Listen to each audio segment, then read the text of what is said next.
Pow! 2 times. 2 to the chest. People always ask me, how does it feel to get shot? I'm going to tell you how it gets shot, how it feels. You don't feel it at first. You don't. You think something that drastic, something that to that measure, that life take a measure, how it would feel. You don't feel it, but that's your body going into shock. I don't know what it is.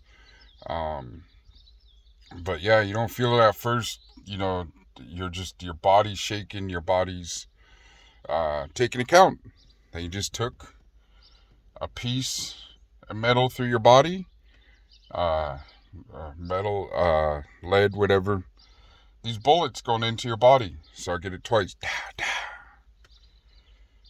And I'm trying to fucking go forward. I'm trying to fucking fight, trying to go after whoever, the dude that shot me. And I collapse. Boom. Right on my fucking face. Just straight down. And I'm trying to catch my breath. And I can feel it. I can feel my lungs open. And that's when it starts to hurt. Like every single breath I was taking was just hurting. Crawling towards the guy and talking shit. Fucking pussy ass bitch. Motherfucker.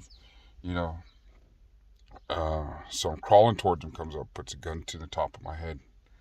He's like, alright, motherfucker. And then my homeboy jumps out. And he's like, take off, whatever. So I'm laying there. And I know not to panic. So, okay, not to panic, get through, get ambulance. I flatline in the ambulance. Get brought back. Flatline again. Going through surgery, flatlining. Blood transfusions. I guess all of that. So let's go ahead and talk about the after effects. Because, I could go all day about how it feels to get shot up. But let's talk about the healing process. So I get out of surgery and I'm laying straight on my back and it's uncomfortable. And I'm sitting there and then, I feel vulnerable as it is. So I'm laying straight back in my fucking hospital bed in the ICU. And I'm telling nurses, like, man, get me up. I don't want to sit like this. Get me up. And then, the seat goes, goes up to sitting position like how I'm at now. But my fucking ribs are cracking. My fucking wounds are gushing. It was bad. So as the time goes on, I'm healing. I'm just like, man, I've been sitting there. I'm high as a kite on the morphine, Percocets. I'm just laying there. I'm like, damn. Okay, so I'm in a daze. I'm all drugged out for the pain. But I can still feel it. Like when the pain meds start coming off, they come shoot my hand up. But I could feel it. Like I can feel like the whole tenderness of it. Like I can feel, I know something's not right. My body's fighting. And then I still got a bullet in me. And I still do right now by my heart. So they can't take it out because it's right by the artery. It was prepped up, ready to go for surgery. And they're just like, man, we can't take that out. You're going to die. But if we leave it in and do any kind of sign of movements, you're going to die. So they left the bullet in. I'm still here. There's it was the healing process of having to walk, get up, and they're like, it's time for you to get up. It's time to go for a walk, and just hurt. Like even like after when being in the hospital for that long, it's like even still like my ribs like in that area like where I got shot up it hurts. Like even just playing around with the kids. Like it's still tender, still soft spot. And you get PTSD from, I don't care what anybody says. You can sit there, act all hard as you want. If you really went through it, man, you know what I'm talking about. Surviving death like that, and gives you a whole perspective of life, like not to waste it. Don't waste your life out here trying to impress these bitches, these fools, these ops, just anything, man.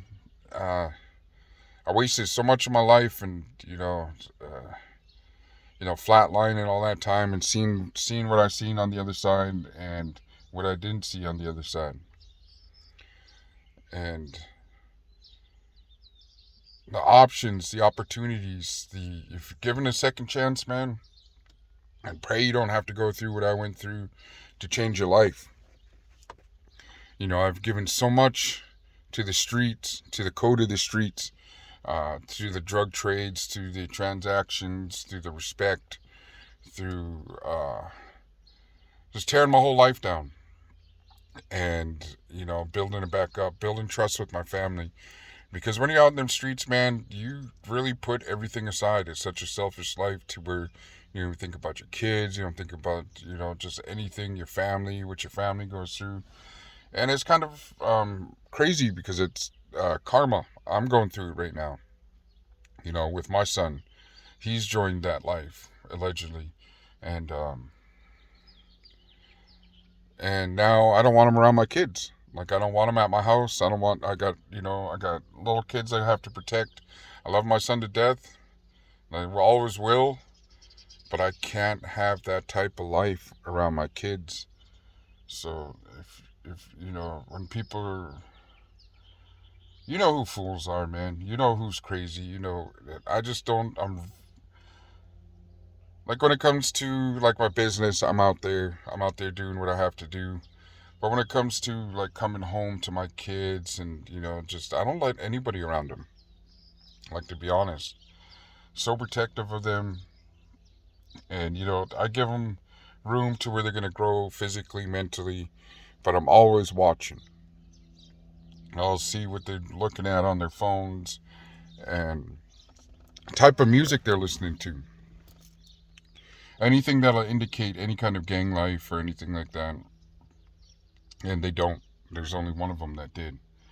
Um, but yeah, the healing process of having your flesh, your muscle, your ribs, your intestines, just ripped up, your lungs ripped up, the life of you, because it's a weird feeling when you pass away, like when you're gone, and you flatline. There's no more lucky.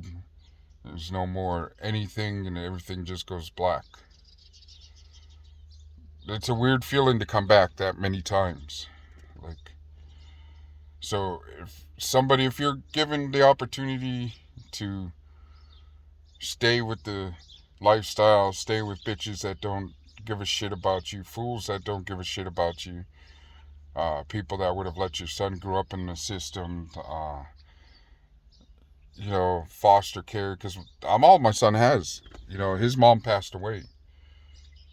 So, are you going to continue to keep doing what you're doing, or are you going to find something to get your life together? So, some people stay with the same area, the same block, and same thing. Me, I went a whole different path, and I stayed blessed. Um, the after effects still haunts me. It's still like loud noises. Like, man, got shot. He died, bro. Doesn't get no more real than that. Whatever's left on the streets, you can keep that street cred. I don't give a shit about it. I don't care. People got something to say about it. That's cool. I'm not that person. I'm not looking here, not on YouTube looking to fight anybody, to kill anybody, not looking to get into anybody's mix. I'm just here, indigenous talk, share my life, my testimony. My kids will get older, probably see the video when I'm gone. Grandkids. All of it, man. Just given this opportunity. Like, it's something different. So I can see why people don't like me, because I carry myself in an arrogant manner, and it's not arrogance, it's confidence. If you survive prison, if you survive being gunned down, if you survive being jumped, just all this stuff, if you survive them street lives, you don't want that for your kids. You don't want that for your fellow, like, you don't want to see your friends go through it. Man, my homegirl just passed away last week. There's only a couple of us left that were in that mix, and it's crazy. And it's a crazy, crazy life, man. It's how you want to do it. And what I'm doing right now is respectful, honorable, and that's why I started following these other channels, is because they used to be positive. They used to have this stuff, but now it's all egos, and people think that they have to live their life in their past. You don't have. You can tell the story about your past all day, but don't let it bleed into what you are now. I mean, yeah, they used to have respect, used to have all this, used to have all that, but you don't have that no more. You go to prison, you're bad. I go to prison, I'm bad. You know, to them standards. So you don't have to live your life thinking that you're still that person. That's a ghost of your past coming back to haunt you, man. And you're out here trying to relive through that lifestyle, and it's not for any of us anymore. So if you see me fall back from any channels that used to be positive, and you don't see me on theirs, that's the reason. So, not hating nobody, is, it's my outlook of people's dramas and what they're going through. I appreciate you guys, man. This is Lucky Loco with the Lucky Loco Show, and I'll talk more about it, like just the hospital stay, the just the whole thing, man, because I got a story to tell too, man.